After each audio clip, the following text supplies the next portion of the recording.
ini saya dapat titipan memang dari dipublish nih ya, maaf dari dunia dosen, mohon izin Bu Rida, dari dunia dosen dan dari Bu Rida nih sampaikan, Bu sebenarnya apa sih Bu manfaat untuk teman-teman ikut hibah BRIN ini gitu ya, teman-teman ikut hibah pengabdian masyarakat, fungsinya untuk apa Bapak Ibu? Ini semua kita sama-sama tahu. Ketika kita berbicara mengenai institusi, kita bekerja di sebuah institusi pasti punya target. Ya Bapak Ibu, IKT kita bilangnya. Nah itu jadi brandingnya kampus kita nanti Bapak Ibu, jadi brandingnya fakultas kita gitu. Nah dengan Bapak Ibu berpartisipasi mengikuti kegiatan hibah ini gitu ya Bapak Ibu, itu bisa membantu sekali meningkatkan dan IKT dari kampus dan otomatis memperbaiki juga institutional brandingnya perusahaan atau institusi tempat Bapak Ibu bekerja. Contoh seperti apa? Misalkan salah satu dari Bapak Ibu menang gitu ya, hibah pengabdian masyarakat. Kemudian Bapak Ibu di dalamnya itu namanya kemudian tercantum. Itu sudah menjadi satu tambahan untuk IKU ya, di mana Bapak Ibu merupakan salah satu dosen yang mendapatkan pendanaan pengabdian dari luar kampus atau eksternal kampus gitu ya. Nah, itu sudah masuk ke IKU. Kemudian selanjutnya Bapak Ibu pastinya ketika ikut hibah ada luaran, ada dapat jurnal, mungkin ikut jurnal yang tadi dari Pak Marjan sampaikan, ada yang sintas sekian, jurnal internasional dan lain sebagainya. Kan karena dari hibah kan uangnya insya Allah ada nih dananya gitu ya, sehingga bisa beranilah kita untuk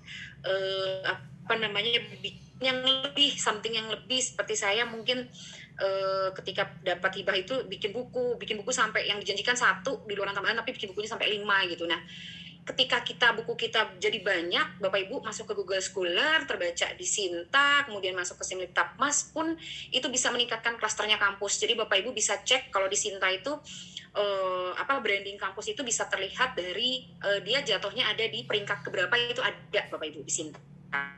Cek institution. Dari situ bisa Bapak Ibu melihat institusinya Bapak Ibu sekarang ada di peringkat berapa. Mau bantu meningkatkan peringkat, silahkan ikut, salah satunya adalah dengan hibah ini. Itu manfaat pertama. Manfaat kedua Bapak Ibu pastinya juga untuk personal branding kita. Pak Marjan mungkin sudah merasakan juga seperti halnya saya gitu ya, betapa bangganya hati ketika nama itu tercantum. Saya sudah beberapa kali gitu ya dapat dari hibah dari Dikti ini, BRIN sekarang ya, Ristek Dikti. Ketika nama pertama kali tercantum di skep gitu ya, pemenang gitu, itu Bapak Ibu betapa rasa bangganya itu sangat mempuncak. Bapak Ibu, ketika kita sebagai seorang peneliti, kita sebagai seorang pengabdi mendapatkan nama kita itu di dalam skep, itu seolah-olah menjadi bentuk pengakuan lainnya. Nah ini menjadi personal branding. Kenapa sekarang ketika kemana-mana gitu ya, Bu Ibu kan sudah pernah menang pengabdian, tolonglah gitu ya. Walaupun jujur saja Bapak Ibu, pastinya saya tidak bekerja sendiri. Pertama, pastinya ada tim. Kedua, saya punya mentor yang membantu saya gitu ya, untuk bisa, kita butuh mentor, semua kita butuh mentor, karena tidak mungkin kita menulis itu bisa 100% sempurna. Kita butuh mata lain juga untuk membantu kita untuk mengecek apakah tulisan kita sudah baik atau belum. Karena kalau mata kita itu pasti kata kita mah paling sempurna, paling bagus gitu Bapak Ibu. Nah, ini personal branding Bapak Ibu. Tadi publikasi kita masuk ke Google Scholar kita, indeks kita meningkat, itu branding kita Bapak Ibu. I-index kita meningkat, I-10 index kita meningkat, itu branding kita Bapak Ibu. Di Simlip Tapmas peringkat Bapak Ibu di institusi maupun secara nasional juga akan meningkat ketika sudah mengikuti hibah. Kenapa? Otomatis Bapak Ibu, karena di luarannya itu pasti Bapak Ibu akan kelihatan di situ, akan terdata secara online, karena itu yang diharapkan oleh Ristek Dikti gitu ya Bapak Ibu. Luarannya harus bisa dicek dan harus bisa ditelusur secara online. Nah itu bisa meningkatkan personal branding kita. Dan yang terakhir Bapak Ibu, institutional branding dan personal branding kita itu selalu, ini saya sampaikan, adalah menjadi bentuk roadmap kita. Ketika kita sudah mengikuti hibah, Bapak Ibu akan terbayang bahwa ternyata ya ampun, roadmap saya ternyata bisa tercapai, itu tiba-tiba sudah ada perkiraan. Bapak Ibu, dengan kita ikut hibah, cara kerja kita jadi sedikit berubah. Kenapa? Karena ketika ikut hibah itu ada deadline yang harus kita penuhi, ada jadwal kerja yang harus kita ikuti. Kita belajar bekerja bersama tim, yang benar-benar belajar kerja sama tim, kalau tidak itu acak-acakan. Belajar kerja dengan catatan bahwa di akhir kita akan dievaluasi, sehingga kita belajar bekerja itu dengan penuh tanggung jawab gitu ya Bapak Ibu. Nah itu semua manfaat yang tak terhingga dari kita mengikuti hibah. Itu dari saya pribadi, mungkin juga dari beberapa teman-teman di sini yang sudah pernah menang hibah merasakan juga di sini gitu ya. Ini adalah sedikit banyaknya manfaat dari kita bisa mengikuti hibah Ristek BRIN Bapak Ibu, terutama PKM-nya mungkin ya. Bapak Ibu, ini ada sedikit data, ini juga saya ambil dari uh, data dari Ristek Diktinya juga, Bapak Ibu. Ini adalah rekapitulasi dana penerima pengabdian masyarakat sejak tahun 2016 sampai 2021. Bapak Ibu, memang 2021 datanya lebih turun ya Bapak Ibu, jumlah penerima pendanaannya gitu ya, karena memang banyak skema, tadi juga disampaikan oleh Pak Marjan, banyak skema yang tidak dibuka dan kemudian tidak di pelaksanaannya di pending gitu ya di 2021. Insya Allah di 2022 ini Bapak Ibu chance kita agak lebih besar. Jadi silahkan yuk kita mari berlomba-lomba berkompetisi sehat Bapak Ibu untuk bisa memenangkan hibah ini sehingga bisa menjadi pengalaman kita bersama. Sekilas info saja ini Bapak Ibu. Oke, manfaat lainnya dari kita mengikuti hibah apa sih Bapak Ibu? Ini saya ambil dari buku pedoman 13 yang sudah direvisi Bapak Ibu. Kenapa sih kita harus mengikuti hibah, terutama pengabdian kepada masyarakat? Bapak Ibu, ketika kita sebagai seorang pendidik, kita punya kewajiban moral untuk bisa menyebarkan ilmu yang kita miliki seluas mungkin. Dan itu Bapak Ibu adalah hibah dikti ini, terutama PKM ini merupakan sarana untuk kita bisa melakukan itu Bapak Ibu. Paling tidak untuk saya. Ya Bapak Ibu. Kemudian kedua, sebagai seorang peneliti, kita punya penelitian, itu bagaimana caranya penelitian saya itu benar bisa terimplementasi di lapangan. Betapa sia-sianya Bapak Ibu kita sudah bikin penelitian, kemudian penelitian kita hanya duduk di rak istilahnya. Enggak lah Bu, saya mah kan penelitian saya masuk ke jurnal, nggak duduk di rak dong. Duduknya di rak Bu. Bapak Ibu, raknya rak online gitu. Karena tidak ada yang memanfaatkan gitu. Inilah yang disebut dengan Mas Menteri kita hilirisasi gitu ya Bapak Ibu. Dan itu yang benar-benar kita bisa laksanakan ketika kita mengikuti hibah ini. Kita belajar bagaimana caranya kita bisa memetakan, memapping secara real. Oh, kalau penelitian saya begini, berarti kalau pengabdian saya seperti ini. Itu Bapak Ibu kita belajar banget. Dan itu manfaat sekali dari kita mengikuti PKM. Kita bisa mengembangkan model-model pemberdayaan masyarakat. Saya jadi punya bayangan Bapak Ibu. 2025 itu di roadmap saya itu saya ada rencana mau membuat yang namanya penelitian eksperimen. Belum terbayang saat itu, padahal roadmapnya sudah jadi. Begitu mengikuti hibah pengabdian masyarakat langsung terbayang seperti inilah polanya gitu. Meningkatkan kapasitas pengabdian masyarakat kita, betul Bapak Ibu. Dan ini otomatis meningkatkan kapasitas kita sebagai seorang peneliti. Ini hand to hand Bapak Ibu, langsung terkait. Kemudian ketika Bapak Ibu kita mengikuti hibah Ristek Dikti ini, terutama PKM, kita bisa belajar caranya bagaimana sih mempola sesuatu itu berdasarkan kajian akademik. Tidak hanya sekedar bikin aja dulu deh gitu ya. Rata-rata kita sekarang gitu suka ada bilang mulai saja dulu deh, betul sih gitu. Tapi mulai dulunya itu adalah berdasarkan kajian, Bapak kita belajar melihat sesuatu the big picture gitu ya. Dan kemudian kita belajar mengatasi kebutuhan atau tantangan atau persoalan yang dihadapi masyarakat, sehingga kita bisa sekali lagi tadi menjadi peneliti yang lebih baik. Kita bisa mampu memberdayakan masyarakat Bapak Ibu. Ketika terjun ke lapangan harus diingat satu, pengabdian masyarakat kita harus cari mitra yang dia siap lahir dan batin Bapak Ibu. Kenapa lahir dan batin? Karena dia tidak cuma setahun 2 tahun prosesnya. Bisa jadi nanti Bapak Ibu sudah selesai pengabdiannya di dia, 1 tahun kemudian dia dicek sama pemerintah, ada audit misalkan gitu ya, dia harus siap gitu. Nah ini kita belajar bagaimana benar-benar caranya memberdayakan masyarakat, kita terjun ke lapangan, benar-benar berkomunikasi dengan baik, gimana caranya bisa menjalin kerjasama yang baik dengan masyarakat atau dengan mitra gitu ya, baik secara ekonomi, politik, sosial, dan budaya. Dan pastinya yang tadi terakhir, melakukan ahli teknologi, ilmu, dan seni kepada masyarakat yang tadi Bapak Ibu kita sebagai pendidik peran kita. Sehingga kita bisa memperkaya diri kita, kita bisa memperkaya orang lain melalui diri kita. Betapa indahnya kalau kita punya hidup itu bermanfaat untuk orang. Itu salah satu moto saya. Baik, kita lanjut. Saya juga diminta untuk Guna sharing dong, gimana sih strategi untuk bisa memenangkan hibah pengabdian terutama. Bapak Ibu, kalau ditanya strategi fixnya apa ya, tidak ada. Yang pasti tadi Pak Marjan sampaikan kerja keras itu sudah pasti gitu ya. Tapi Bapak Ibu, semoga strategi ini bisa membantu kita semua. Yang pertama kita harus tahu apanya dulu nih. Kemudian kita harus tahu kenapa kita memilih skema itu. Jadi apa dulu? Hibah itu macam-macam Bapak Ibu. Ini kita harus ingat, hibah itu macam-macam, tidak hanya hibah ristek dikti.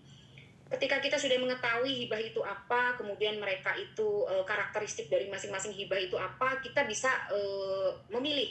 Contoh tadi, oh PT saya vokasi, oh PT saya akademik.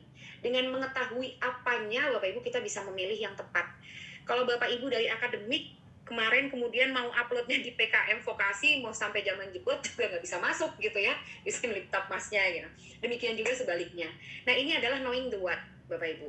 Kemudian tahu misalkan berapa sih anggaran yang seharusnya kita masukkan ke dalam proposal. Kalau kita ngasal indah gitu ya di dalam menyusun proposal dari anggarannya saja, ya mau tidak akan sesuai dengan karakteristik yang diminta si hibah tersebut, sehingga akhirnya kita tidak lolos gitu ya. Mengetahui apanya itu penting Bapak Ibu. Hibah apa? Kalau ada hibahnya apa kita sudah tahu, oh hibahnya adalah Simliptap Mas Ristek Dikti. Skemanya apa saja, tahu dulu itu. Masing-masing skema itu apa saja kriteria, karakteristik dan lain sebagainya. Itu. Kemudian kenapa memilihnya yang itu? Bapak Ibu tadi kenapa sih kok Pak Marjan tadi memilih dulu skemanya yang itu? Kenapa dulu saya di awal ada memilih skema yang disertasi? Ya karena memang saya sedang disertasi saat itu. Kenapa saya memilih kemudian dengan rekan-rekan tim saya skemanya penelitiannya yang terapan? Kenapa bukan yang dasar? Itu ada pertimbangannya.